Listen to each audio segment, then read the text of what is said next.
I remember that morning that I was rushing to get the children ready for school, and I had to go to work because obviously I had to make ends meet and pay the bills and everything. And it's like, all of us, you then get caught up in the detail of like, you think that time's always promised. You always think that you're always guaranteed the next breath.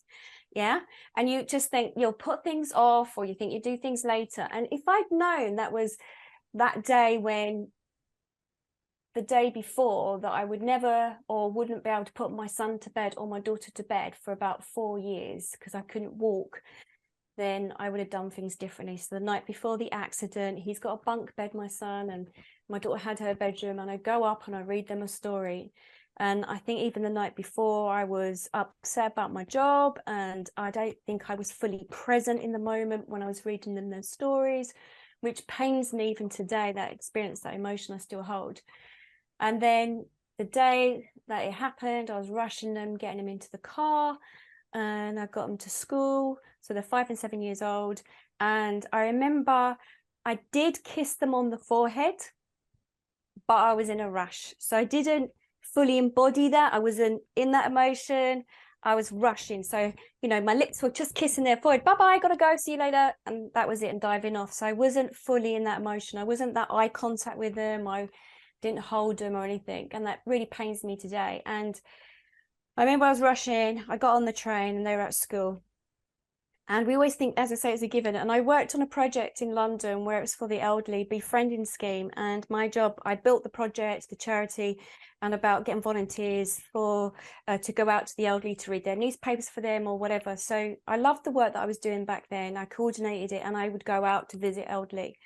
And I remember on that day that I had to write a letter to social services about a particular client. I was really worried about her, that no one was visiting her, as like pockets of society, some areas that used to be run down, they become sort of gentrified, and then the family, extended family, has to move out because they can't afford to live in that area anymore. And this is what's happening in this part of London.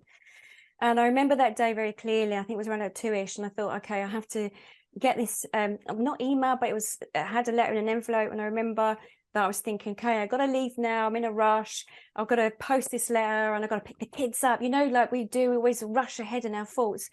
And I remember when I left the community centre, there was a 1 o'clock club, and all the elderly was like, bye, Anne, and see you tomorrow, blah, blah, blah. And I'm like, yeah, bye.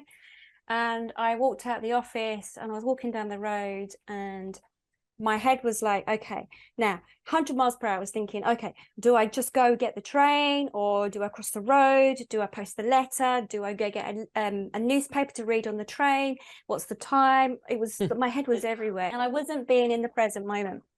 I remember I got to the zebra crossing, the pedestrian crossing in the UK, in London, busy central, it was the Essex Road in Islington, it's a part of London. I remember getting there, and I thought, okay, someone had pressed the button, and I thought, well, if they press the button to say, okay, then it's going to go green, man, and you can cross it, I'll do this now. It made my mind up, I'm going to do this. So I was like, okay, walking across, it was a middle island, and I remember that there were some people by the side of me, behind me. I think it was about 5 of us in total.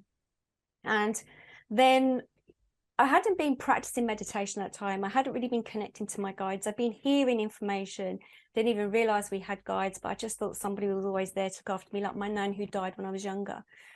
And at the time when I was standing on this crossing in the middle of the road, I heard my nan's voice. Now, she looked after me till I was 15 because I was taken out of my home environment. She looked after me because there's difficult times at home. So I was 37 or something like that at the time. And I heard a voice saying everything's going to be okay. And I was like, what's going on, you know? And I remember thinking, look, I've got to cross the road. Shall I post the letter or buy the newspaper? If I post the letter, it means I walk straight across the road. If I buy the newspaper, I've got to go at an angle, whatever. So this was going in my head, and I still could hear her. And that was it. The human, that was it. I didn't hear or see anything. That was it. What happened was, something happened. She said, buy the newspaper. Now, because she had said, go get the newspaper, I changed direction slightly. I was at an angle. So I was off to my right. And luckily, I had crossed the road at a right angle and didn't go straight across. Later, the police said if I'd gone straight across, my head would have gone through the windscreen of this van. There was no coming back. I mean, it would have been severed off. I mean, knowing me, I would have put the head under my arm. I said, I'm ready. Let's get on with it. Get back to life. Right. But it didn't happen that way, right? So on the crossing, I crossed at the right angle, and the van had hit me on my left-hand side. I didn't feel it at all. I didn't feel anything. When she said everything's going to be okay, go get the newspaper, that was it. And that must have been when the van had impacted me on my left-hand side. And I bounced, it threw me across the ground. I don't know, about 30 feet or whatever it was. And I bounced off the ground, and then I fractured my pelvis.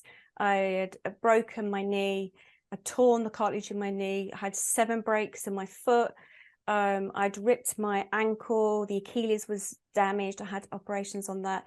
My kidneys were damaged. They were bleeding internally. My spleen was damaged. My kidneys were bleeding.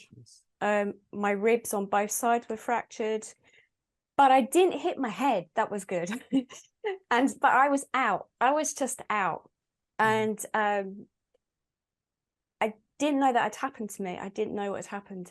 And all I know is the next minute I was aware was that I was looking down at something, but I didn't know it was my body. I was looking down, and I could see and feel everybody's emotions, all their energy. I could feel it all. And I could see that they were worried and panicking. And there was a lady that had owned a hairdresser's on the other side of the road, and she came running out, and I could hear her saying, I've got a towel, I'm going to put it under her neck. And people go, no, don't touch her. And then I recognized there was a family member there, he'd come out of the post office, and he'd seen me on the ground, and his face color had just changed from being pink and fleshy to white. And I remember him all whitey gray, and he was just looking there in shock. And then he called my partner who was working up the road. Then I also remember I was sitting in this, because it stopped all the traffic in the road, as you can imagine. The silly woman had got knocked down. How dare she? This is what I was hearing from this guy who was in his truck, big lorry. He was talking to his boss, and he was running late. You know, then he's talking about there was something on the radio, the Capital Radio, which was the radio station in London at the time. So they were going to, the whole road had been closed off. They were going to airlift this person who'd been a road traffic accident. I could hear sirens in the background. This guy was talking about me as I was in his cab of his lorry at one moment. Then I was hovering above this body and feeling their energy. At no point did I feel any pain at all. And then while all this was going on, I remember I felt that I felt this light around me, this white light, and I felt very warm, because this was in March 2002, 11th of March, and it was quite cold in the UK then, but I felt warm and I had no pain. And for me, it felt as if I was in sort of like a circular library. And it's familiar because I do Akashic readings now, and I do my trance work, and I work with Galactic Council, and it's familiar to me of what I witnessed at that time, which I didn't know like 20 years later I was going to end up doing this work. And I remember being there, and I remember there were like long corridors or long passages where there was loads of books and scrolls. It was like okay, thank you, I just heard, sorry, they just came in. It was a bit like what felt safe for my brain to handle. So they showed me the books and stuff. And I remember the books as it's being opened. I remember I had a guide. I didn't know it was called a guide at the time, but the work I do now, my guide was standing by my side, and sort of as the book opened, it was like magical. There was like things coming out of it and showing me my life, my journey of my soul, scrolls being pulled out. And it was like this large blueprint of, like, not paper, but this, I don't know, something that pulled out that, like, I think they said it was like an architect of my life. So it was the blueprint of where I've come from. Okay, thank you. Sorry, they're here as well. So they're Just pretend they're not there. Just pretend they're not there. Like they said before, just pretend you're not hearing them. If I pretend they're not there, but they're like, hey, give me a nudge. But they know I'm a bit nervous, so they're prompting me. So it was like a scroll, like a blueprint of my soul, of the journey I'd been on, and they were showing me some past life stuff too, and I ended up becoming a past life practitioner now, learning about that. I understand now that our soul's on a recycle button, you know, like a washing machine keeps going round and round, they just said. And it's about our soul mission, that each lifetime we're here, it's for us to look at the lessons of why we've come here, who we're meant to meet, and why they trigger off certain things in our lifetime. So I remember being there in this light, and also remember feeling my nan was there as well.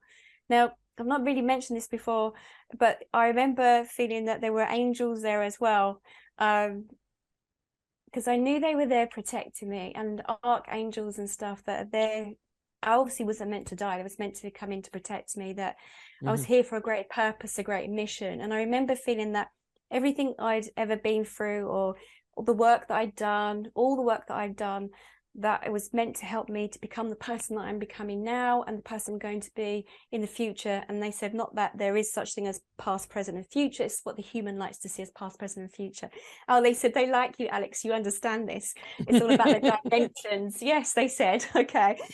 So you understand. Oh, they like that. They've seen your work. Well, I haven't. Sorry. They have. Oh, I love this. Oh, I'm so sorry. Oh, good. They like you, Alex. Oh, so he has an understanding of the dimensions and time and space. He totally understands. Like, okay, fine.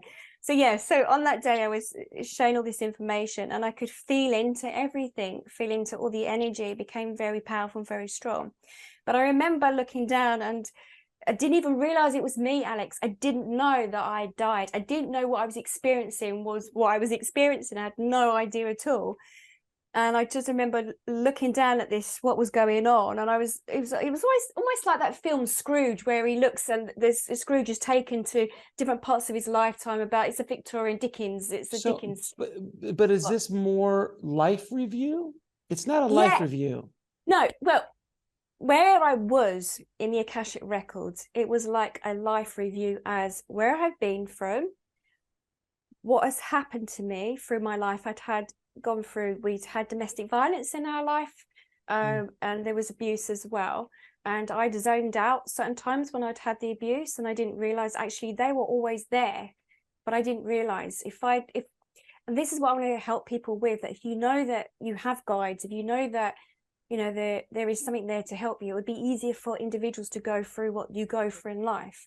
You know, I was disabled 4 years afterwards, learning how to re-walk, you know, and what I'd gone through. If I'd, you know, I did start reaching out then. I started meditating during, trying to get better after the accident. But if we are brought up with that knowledge that there is something more than what we see, it's not just what we see in our 3D world, I'm sure we would manage our existence a lot easier, a lot better. So they will show me everything. But I only found out that was me when my partner, my ex-partner, had ran down the road, touched my head, and the first thing he thought of, which was really annoying, he thought, how am I going to look after Rebecca and Nathan? Not, oh, she's dead. It was like, how am I going to look after Rebecca? It's all about me. It's all about me. Right. Yeah. Well, he is a narcissist anyway, so I shouldn't say that. I'm done. I'm good. I've done the therapy on that. I should let that go. That's amazing.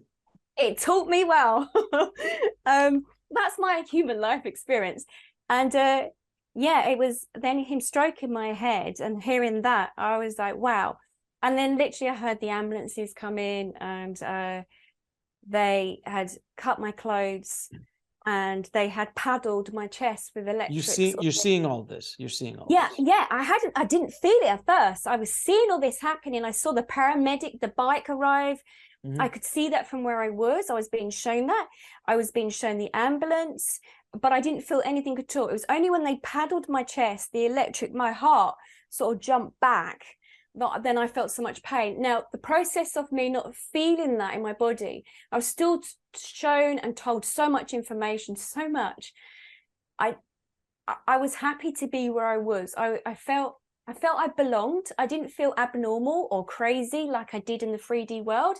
I felt I wanted to stay there, but I was being told constantly, you have a mission, you have to go back. I was constantly told this. I didn't want to go back. And then when I came back into my body, it was like, you know, the water slides that you get at a theme park. It felt like I was whooshing all the way around and down, and I landed back in my body. And then I felt the pain. I was screaming in pain. And from the ambulance taking me to the hospital, I literally lost consciousness. I was in and out, and I could see the top of the ambulance. I saw when I was taken to the crash team, had 3 sets of teams working on me. You know, and if I was fully there, I'd be going, oh my God, they're cutting my bra off. I'm naked at this point. I would have been embarrassed, you know, the normal human thing, right? But I was above my body looking down, and I was like, I could feel the tension. So you were kind of in between states, because it seemed like you had 1 foot in, 1 foot out, because Yeah, you got thrown back in, you got thrown back into your body, but yet when all that stuff was going on, you were still kind of above your body. So it was an out of body. It was an out of body experience. So, you know, the heart was still going, but it was like an out of body experience at that point. So I could look down at the team, and then I could feel into all the team members what they were feeling. They were anxious. They were like, they thought that they were going to lose me. So the whole of my body was scanned, and there were so many breakages. And at one point, the spleen, I mean, 40 miles per hour was quite fast to hit the body. So the organs were still moving about. So they had to wait until the organ had settled down, and they couldn't go in to fix anything. It was just literally battered and bruised. And so they cut everything off. And then I was taken to intensive care. I was there for some time. And I remember the nurse who looked after me, she said, there were moments, she said, I could see your hand squeezing. And I said, where's my nan? And she said, there's nobody here. And my nan, who died when I was 15, in spirit form, she was by my side the whole time. So yeah, it was a good experience.